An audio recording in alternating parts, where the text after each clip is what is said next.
Hello and welcome to this NCFE webinar about early years educator qualifications and the various changes that are going to be occurring over the next 2 to 3 years due to DFE changing criteria and the post-16 reforms. We're hoping today to give you a very clear step-by-step guide as to exactly how our qualification portfolio is going to change and give you the advice you need to make the correct decisions over the next few years. I'm joined today by my colleague Janet, who is our sector manager for education and early years, and my name is Dave Rowley. I'm our product manager for technical education. So without further ado, let's dive right in and try and really get to grips with what's going to happen over the coming few years. The first thing to really kind of draw out of this is that we are in a complicated time for early years educator qualifications because there are two different sets of changes happening roughly at the same time. So the first one is that the DFE early years educator criteria, that is the criteria against which all early years educator qualifications have to map, is being changed and updated. It was in fact changed earlier this year, but all new qualifications have to be updated to meet that criteria by September 24. And that means that all existing early years qualifications will look different from this September.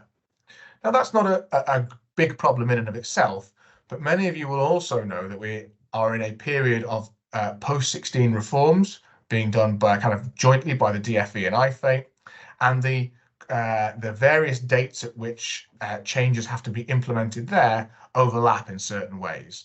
So you can see early years educator qualifications, there is a set of funding removal that's going on for September 24 and for September 25. That's depending on whether the funding stream being used is 16 to 19 or adults.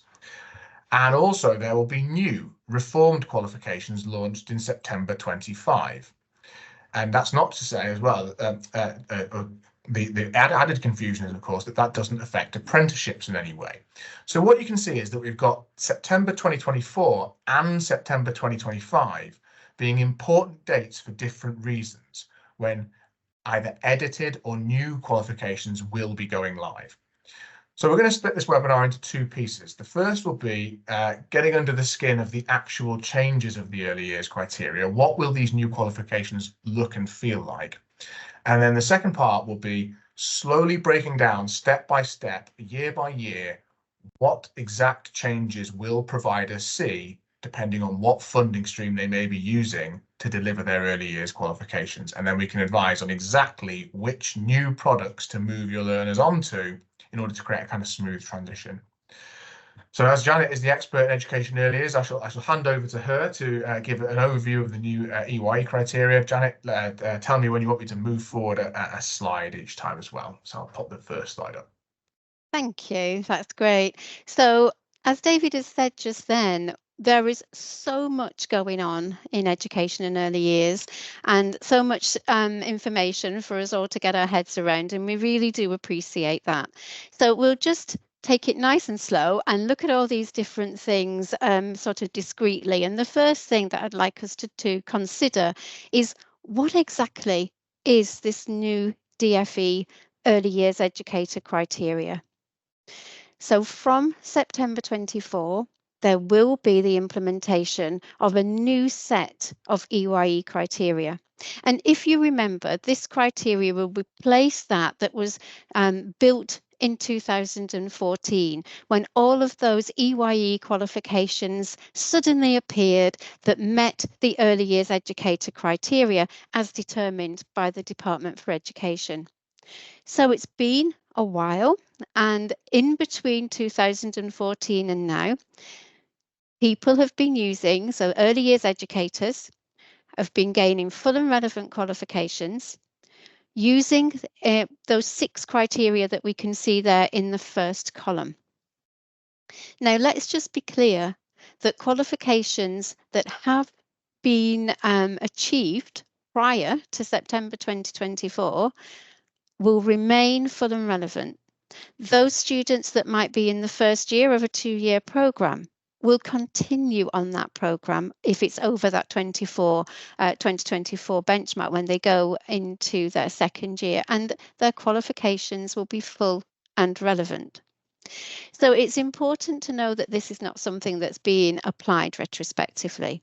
And it's also important just to emphasise that from September 24, our qualifications will be full and relevant. They'll be listed once regulated on the DFE qualification checker and fully approved by the Department for Education.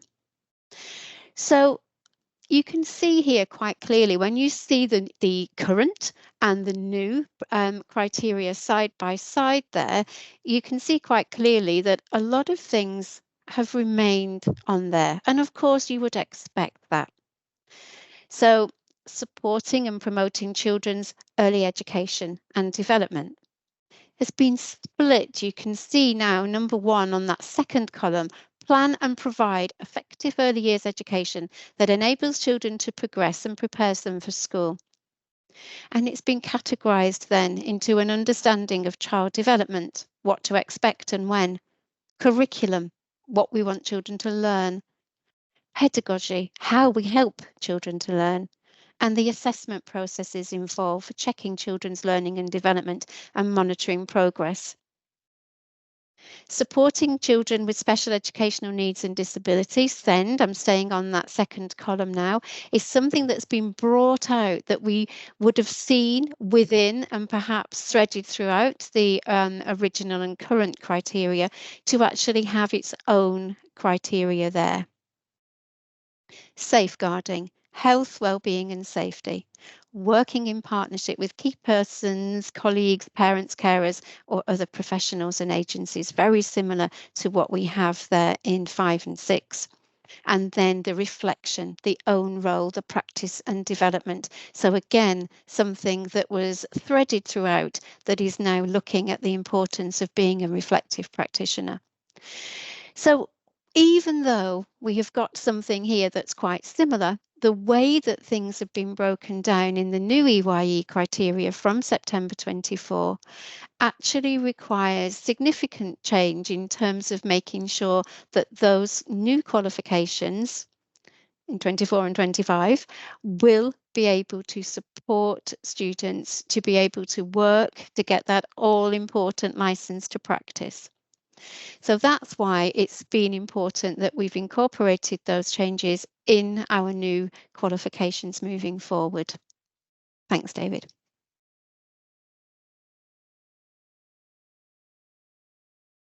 Okay, so here you can see, as I say, where these things are actually overlapping in terms of their similarity. The breakdown of 1, 2, and 3 by putting things together in that first criteria. And if you look at the DFE criteria online, you'll notice that it's arranged as number 1, plan and provide effective early years education that enables children to progress and prepares them for school. And then it breaks down these areas into A, B, C, and D. And all of those will have sub-criteria. Developing effective and informed practice, bringing out now in criteria 6 that reflective practitioner, the roles, responsibilities, and the real importance of using that and making improvements to our own practice. Safeguarding and promoting the health, safety and welfare of children, currently criterion 5, has been split. So safeguarding has got that all-important focus with health, well-being and safety as a separate criterion there. Working in partnership, the current number 6 has been split there, as you can see now, into number 5. So working in partnership with key person, colleagues, parents, carers, other professionals and agencies. So just with the addition of agencies there, you will find that that is very much like for like, as a lot of these areas are. And then, as I said, supporting children with special educational needs and disabilities. So SEND, whilst that would have been threaded, particularly through child development, that has now got its own criterion there to really investigate and support and encourage an increasing understanding and awareness of the role of the early years educator when working with children with SEND. Thanks, David. So what does it look like? What when faced with this new criteria, there was a need to revise the qualification, and I'm thinking here of the workforce qualification in particular. So what sorts of things did we do? Well, the first thing was obviously to look at that new criteria and to also be mindful of the new standard released from the Trailblazer group, and using all of that knowledge and understanding to be able to also take into consideration any feedback that we've received over time with the workforce qualification to create new units and units that would have purpose and meaning that reflects this new criteria. And you can see there on this slide how those have been arranged. So currently there are more units in the workforce qualification that you can see here. And let's just have a look at some of the reasons for that. So introduction to the role of the early years educator, really good sort of grounding into the role and the expectation. Here's a bit of a change when we talk about holistic child development. Currently, those are broken down into areas such as physical, speech, language and communication, and so on. Now we're looking at this as holistic child development. So that explains the reduction in number of units, but it will also involve an understanding, obviously, of those different areas, how they might work discreetly, how they work together holistically. Children with special educational needs and disabilities, brought out as its own unit there to reflect the significance that's been given through the new criteria, and as it should be anyway. Effective communication in an early years setting, and that was a result of feedback also in terms of building strengths in this area. Safeguarding and welfare requirements, very much aligning to what we see and what we find in the early years foundation stage. Health, wellbeing and safety. Promoting an effective early years curriculum. Assessment of children's learning and development. So the ongoing and the formative and the monitoring and all of the awareness of observation and that cycle there. What you will notice is that there is no longitudinal study, and so I can confirm that the longitudinal study has been removed from the workforce qualification. But the significance of understanding the importance of child development and the importance of observation to be able to support that baby or child's development in an effective way is definitely something that's embedded throughout this qualification. Understanding play for holistic development and learning. And partnership working. So you can see how the units will encompass the criteria. They've also been developed to meet that new standard as well. So that's important that you take a look, and there's also the availability of this as a coming soon, but also we're intending to have this qualification regulated and available for you to see soon as well. I'm going to hand back over to Dave to look more in detail. Thanks, Dave. Thanks very much, Janet. Yeah, so as you can see, we focused in on the early years workforce units there because it's probably the most widely used qualification we've got. But there are a number of different qualifications that are affected by this, and what we really need to understand is exactly when will certain qualifications change or be removed or indeed be added to the landscape. So this slide has every single qualification that is affected by the changes to the DFE criteria and also the changes that are coming forward in the post-16 reforms. Now, important to note, the post-16 reforms only affect levels 3 and below, so those level 4 and 5 qualifications are not affected by it. But that level 4 Montessori qualification and the level 5 early years senior practitioner qual both map to the early years criteria as well. So they have to be included in this because they also must be updated with the new criteria. Now, Janet did mention, I should have mentioned this at the start really, is that all the qualifications that we have put forward for approval by the DFE for the new early years criteria have been approved, and all of the qualifications in early years that we put forward for the level 3 review have also been approved as well. So everything we've put forward is approved and will be delivered at the time we say it's going to be delivered. Now, as you'll see in the next few slides, particularly with the updates for this September, some of the qualifications have had to be updated to have a new, re-regulated with a new QRN. That's just in keeping with Ofqual regulations. And at the time of filming this webinar, which is the 22nd of April, those qualifications are approved and are in the process of being regulated. So some of those new qualifications have not, as I speak, got a new QRN, but hopefully by the end of April, which you may be receiving this at the end of April, we should have QRNs and draft specifications live on the website to be viewed in preparation for First Teach September 24. So just if we look at the level 3 qualifications, you'll notice that in reality that there's a lot of choice at level 3. We have the T level, which is only for 16 to 19-year-olds, the early years workforce qual, which of course was the mandatory qualification in the level 3 apprenticeship, but it still sees widespread usage amongst adults. Of course, we have level 3 Montessori, and then below that we have the nested suite of award, certificate, diploma, and then the technical level 3 certificate and diploma, which are specifically aimed at the 16 to 19 performance table market. At level 4 and 5, we've got level 4 Montessori and level 5 early years senior practitioner, and that is the qualification that we have had approved for delivery as an HTQ from September. So that will also be having its name changed slightly. So what we want to do is break down. We have 10 qualifications here. What's going to happen to these in the subsequent years? What will they look like moving forward? Will they all be there? So the first thing to note is there are 4 qualifications which are going to be withdrawn. Now, these are the certificate and diploma and the technical certificate and diploma in childcare and education. Now, the reason for that is that with the move in the post-16 reforms over to T levels at 16 to 19, these qualifications will largely become redundant from this September moving forward. They will all be defunded for 16 to 19 learners from August 2024, so they can't be taken next year by 16 to 19 learners. They don't see massive use in the adult market either, because most adults would tend to do the early years workforce qualification. And of course, they don't sit in apprenticeships either.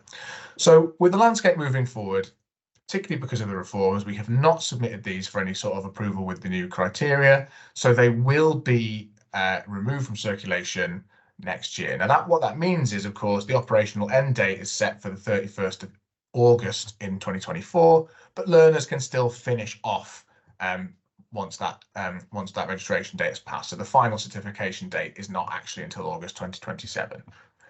If you are if you run these qualifications for 16 to 19 learners, and we of course recommend that you switch provision over to the early years and education and early years T level. If you are running adult learners on these programs, we would highly recommend moving across to the early years workforce qualification or the replacement for that. And one thing I should point out as well, if you are running the certificate or the technical certificate, just as a school or a sixth form college, you're running those as a kind of alongside A levels, we would also recommend switching across to an applied general qualification. Now, we haven't got those on these slides because they don't map to the early years criteria in the same way, but that's the qualification that would fit in that space. So whilst they're being withdrawn, there is an alternative to all of those things in the fundable space. And T levels and the new early years workforce updated qualification would be the 2 ones we would recommend for 16 to 19 and adult learners. There are 4 further qualifications which have been submitted to the DFE and been approved with the new early years criteria. However, because of the changes that Janet described, in order to keep them, in order to work with Ofqual correctly, we have to re-regulate them and we have to give them a new QRN. So you may have spotted on our qualifications page for early years workforce or either of the Montessori qualifications or the early years senior practitioner that it says that the qualifications are being withdrawn at the same time as those previous four that I mentioned. Now, the important message with this is don't be alarmed. It will say that on the qualification page, but all four of those have a replacement qualification coming in September, which will cover the same outcomes as before. And of course, that new qualification will map to the new criteria correctly. Again, if we the new qualifications will be available from September. The draft specifications should be available by the end of this month, if not the beginning of May at the absolute latest. Now, when you re-regulate a qualification, it sometimes necessitates a slight change in name. So the names are not absolutely identical. And of course, the QANs are not identical either.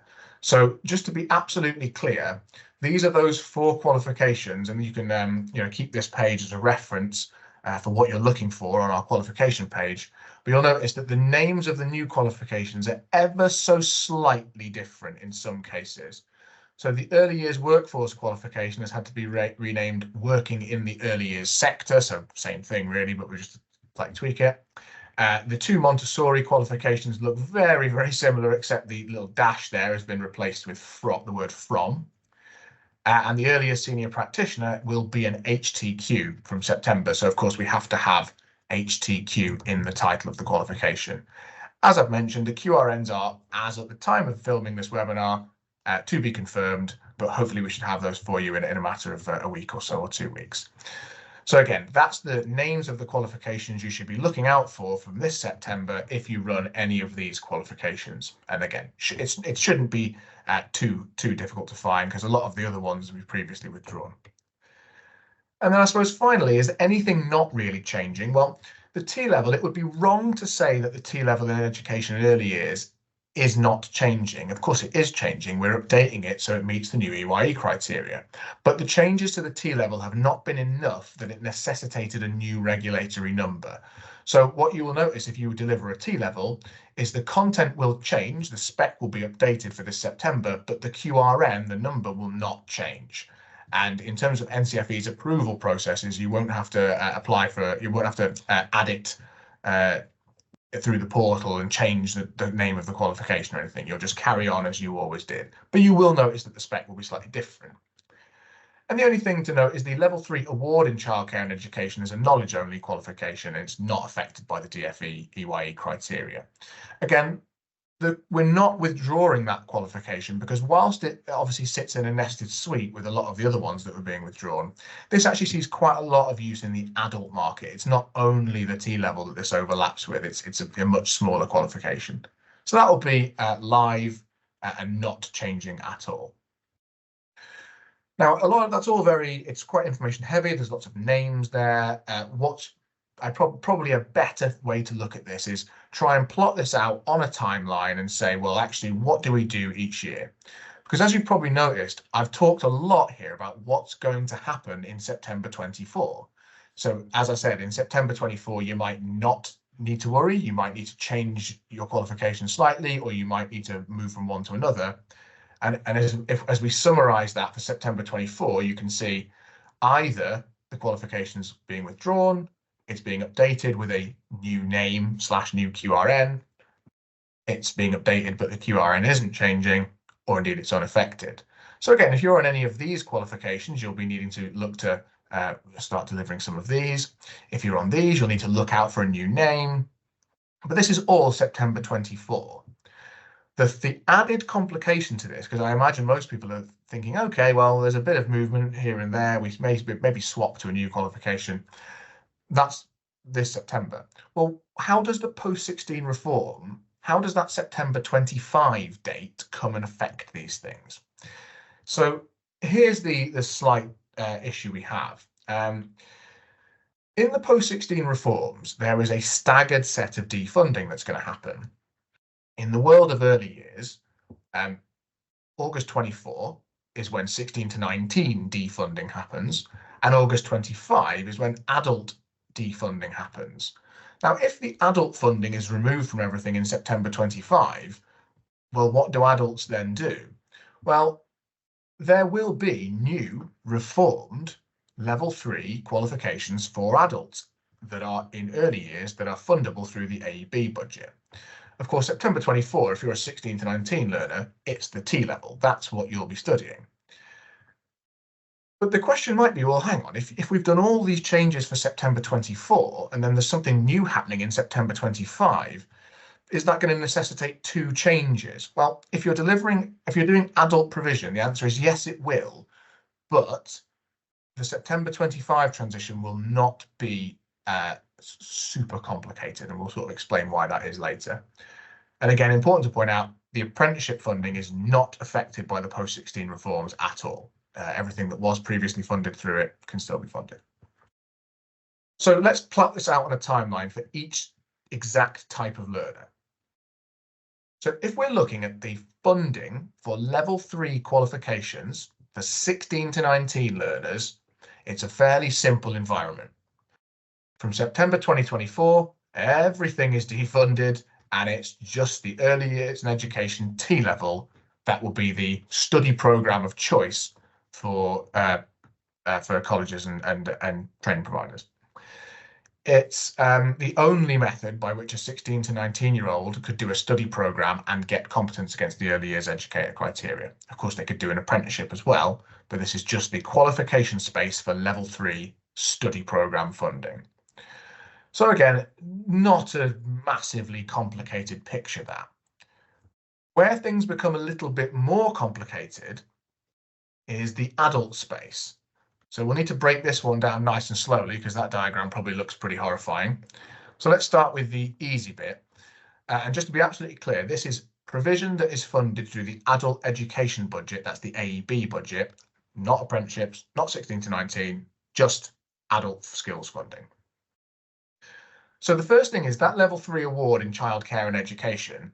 That will be funded for this coming September, but then it will lose its funding through the post-16 reforms, and then from 2025 onwards, it will cease to exist. We're keeping it live until then because it does see a little bit of usage, but in 2025 that will no longer exist.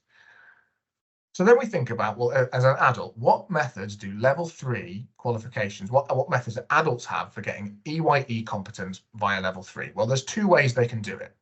They can do the early years workforce qualification at the moment, or they can do the Montessori pedagogy qualification, which is also mapped against early years.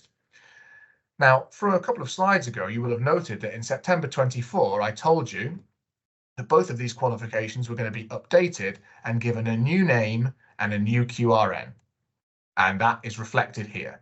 So these qualifications in September 24, we can switch from this one to this one and this one to this one. However, that previous slide I showed you, the one that said, what does the post-16 reforms do? Well, what it told you on that slide was that in September 25, there was going to be a new reformed version. Now, this looks very silly in many ways. You think, hang on, we're going from one qualification to another qualification to another qualification in the space of 2 different academic years. Isn't this going to be a very abrupt and difficult change? Well, one of those changes will be more significant than the other. Because the new DFE criteria comes in here for September 24, the difference between crossing this line and crossing this line will be very different. This new qualification, and Janet talked us through it, the 10 units of this new qualification do differ quite a lot from this old one. So we will see a difference as we move into the new world of new EYE criteria. Now, one of the stipulations of the reforms, however, the actual post-16 reforms, is that there's a very specific naming criteria for new qualifications. So you'll notice this new one has the phrase technical occupational entry in it, which is a new type of terminology that's being used. But in reality, this, what we might call interim qualification here, and this brand new reformed qualification are very, very similar. They've both got 10 units. The unit headings are exactly the same. There is essentially no difference between these two things. It's just that the post-16 reforms necessitates another change in name, which is annoying, but I promise you, in the world of adult skills, this September 25 changeover, you will not notice much of a difference except a change in name and a change in QRN. Same goes for Montessori, a name change that involves this new language of occupational entry, but in reality, the change from here to here will not be very much at all. Now, of course, when you deliver these things, of course, you'll be moving from here to here, and you'll have to go on the NCFE portal and add this new qualification in, and it will, you'll move over to that, move your learners over, and of course, you'll have to do the same thing in September 25. But from an on-the-ground teaching perspective, this changeover here, this 2025 changeover, is not going to be very significant. This qualification and this qualification will be very, very, very similar. And again, one might argue, why would they do two reforms staggered by 1 year? And there are many arguments to say, well, maybe that wasn't the most sensible thing to do. But the important thing is to note that NCFE are ensuring that there are no gaps in funding. At all points of all academic years, we will have a fully funded early years educator qualification live and ready for delivery. And just because the name has to change twice is nothing more than an annoyance. It doesn't mean that we won't continue to be able to provide high quality qualifications in the adult space. So a slight annoyance, a slight admin burden for us all, but never forget the fact that we are ensuring that there is something in place at all points. Now, if we were going to do the apprenticeship landscape, remember the apprenticeships are not affected by the reform. So the apprenticeship landscape's a bit simpler. Now, we know, of course, that neither of these qualifications are mandatory in the level 3 apprenticeship, but they could still be delivered as part of it. So it's important to keep them to keep this up here. So again, same thing happens. We change over in 2024. And move on to these new qualifications here, but we don't have to worry about 2025. Nothing happens to apprenticeships in 2025, so we can continue to use those old ones. Now, this qualification here and this qualification here, in the adult space, if I swap back here, it looks on here like they're going to disappear, but they're not going to disappear. They'll still be live and usable by apprentices. It's just that these will not be funded for adults after 2025. A further thing which might slightly confuse people is if these things here haven't got a qualification reference number, how on earth have these things got a qualification reference number? Aren't these a long, long way in the future? Well, they are a long way in the future, but the actual approvals process happened quite a long time ago. So they were already regulated. So a slight confusion is that these apparently long in the future quals are already on our qualification coming soon page. So again, it's important to have the slides from this webinar to hand, just so you can really unpick the names of the qualification. You don't accidentally read the spec for the wrong one.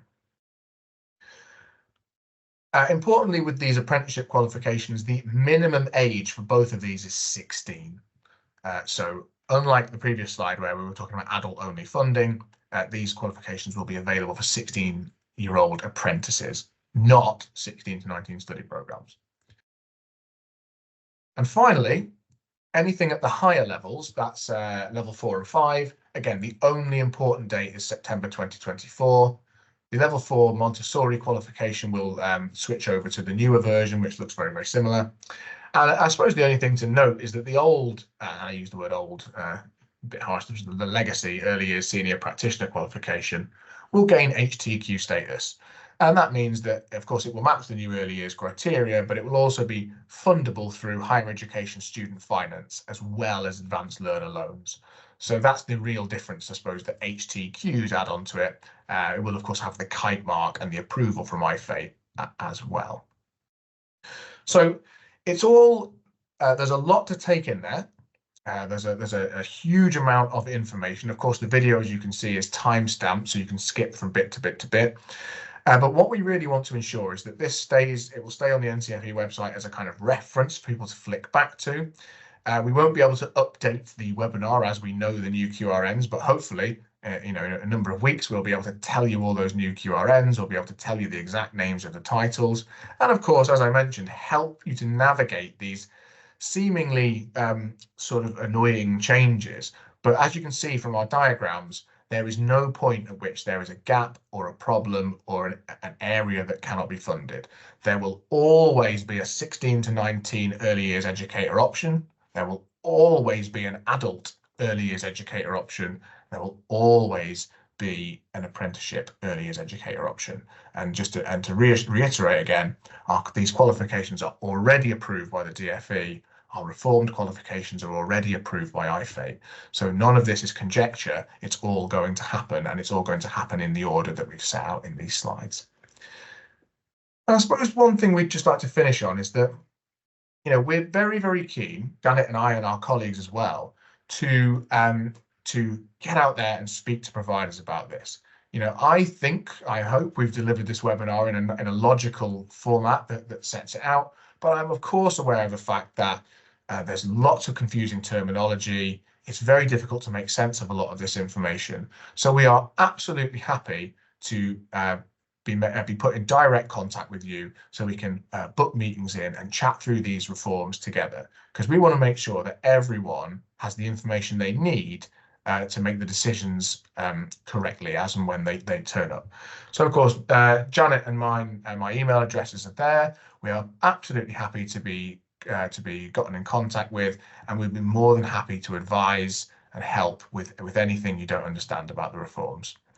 So I suppose we'll leave it at that. And as I said earlier, just always important to point out that it's been a priority for NCFE throughout the various reforms and changes that are going on to ensure that our early years provision remains of the highest quality and fundable in all areas of the educational landscape for all different types of provider. Thank you very much for listening, everybody, and I hope this was useful, and have a lovely day and enjoy the rest of the year.